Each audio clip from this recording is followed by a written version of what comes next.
Per poder analitzar el fitxer obtingut amb una prova d'imatge, és important conèixer els diferents plans anatòmics, és a dir, des d'on s'ha capturat la imatge i què mostra. Quan es parla de plans anatòmics, es fa referència a uns plans imaginaris que travessen el cos en posició anatòmica. Posició anatòmica és això, i aquests plans imaginaris llueixen així. Els plans més comuns, que no els únics, són el pla sagital, el pla coronal i el pla transversal. El pla sagital o longitudinal és un pla vertical que divideix el cos entre la meitat dreta i la meitat esquerra. El pla coronal o frontal és un pla vertical que separa la part frontal del cos o part anterior i la part posterior o esquena. El pla transversal o axial separa la part superior i la part inferior del cos. A més d'això, també hi ha termes que s'utilitzen per indicar la direcció o posició exacta.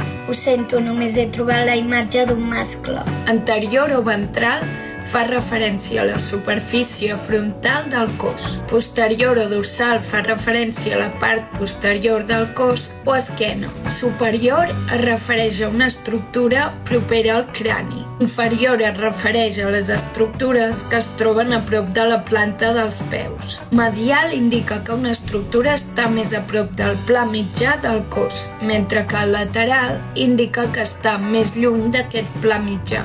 Cranial, més proper al crani, caudal, més proper a la cua. Proximal fa referència a punts que estan més a prop del tronc, mentre que distal es refereix a punts que estan més allunyats. Després d'aquest vídeo ja tens eines per entendre un 5% del que posa l'informe.